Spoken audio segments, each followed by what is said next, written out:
என்னை தேடும் இறைவனே, உம்மை நாடி வருகிறேன். என்னை தேடும் இறைவனே, உம்மை நாடி வருகிறேன். செப்டம்பர் 11ஆம் நாள். இன்றைய தியானத்தின் தலைப்பு வீட்டார். வாசிக்க வேண்டிய திருமறை பகுதி யோசுவா 24வது அதிகாரம் முதல் 28 வசனங்கள். வீட்டார். நானும் என் வீட்டாருமோ வென்றால் கர்த்தரையே சேவிப்போம். யோசுவா 24:15.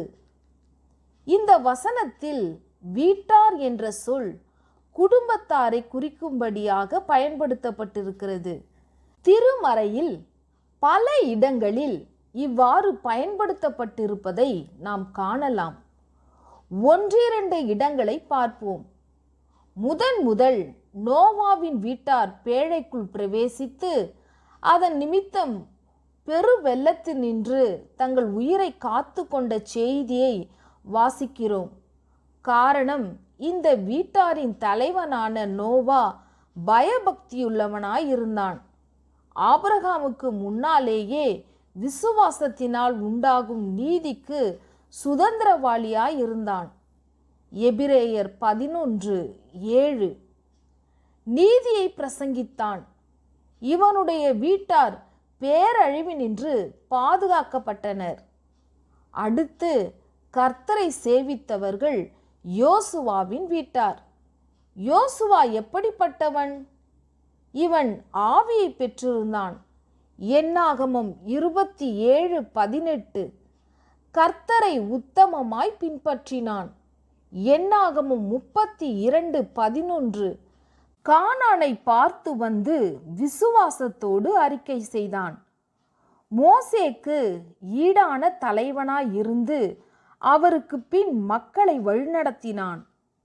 6 வருஷங்களுக்குள் 6 வகையான இனத்து மக்களையும் 31 மன்னர்களையும் வென்று கானானை இஸ்ரவேலருக்கு சொந்தமாக்கினான்.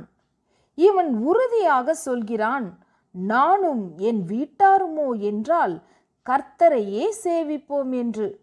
புதிய ஏற்பாட்டில் இஸ்ரவேலன் அல்லாத கொர்நேலியு என்ற தேவ பக்தியுள்ள மனுஷன் தேவனுக்கு பயந்திருந்தான். மிகுந்த தான தருமங்களை செய்தான். எப்பொழுதும் தேவனை நோக்கி ஜெபம் பண்ணினான். இவை அனைத்தையும் இவன் தன் வீட்டார் அனைவரோடுமாய் செய்தான். அதனால் பேதுரு வந்தபோது அவனை சூழ்ந்திருந்தவர்கள் அனைவரும் பரிசுத்த ஆவியை பெற்றனர். அன்பானவர்களே, எந்த ஒரு குடும்பத்திலும் தலைவன் விசுவாசம் உள்ளவனாய் தேவ பயத்தோடும் பக்தியோடும் வாழ்ந்தால் குடும்பத்தினர் தேவனுடைய பிள்ளைகளாய் மாறுவதும் வாழ்வதும் எளிதாகி போகும். தகப்பன் தேவ பக்தி அற்றவனாய் இருந்தால் அக்குடும்பம் பக்தி வாழ்க்கையில் தள்ளாடி தள்ளாடி நொண்டி போல நடக்க வேண்டியதாகும். தகப்பன் உத்தமனாய் விசுவாசியாய் இருந்தால் குடும்ப ஜெபம் நடத்துவது எளிது. ஆராதனைகளில் கலந்து கொள்வது எளிது. தொலைக்காட்சி நிகழ்ச்சிகள் முதல் வீட்டில் அத்தனை காரியங்களையும் பக்தி பயப்படுத்துவது எளிது. எனவே குடும்பத் தலைவர்களே, யோசுவா போல் நானும் நானும் என்று சொல்லத் தொடங்குங்கள். அது போதும். எனவே குடும்பத் தலைவர்களே, யோசுவா போல் நானும் நானும் என்று சொல்லத் தொடங்குங்கள். அது போதும். நானும் என் வீட்டாருமோ வென்றால் கர்த்தரையே சேவிப்போம். நீயும் சேவிப்பாயா?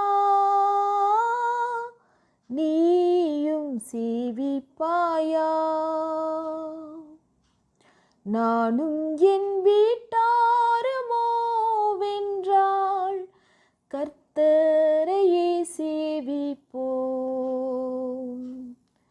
நீயும் சேவிப்பாயா,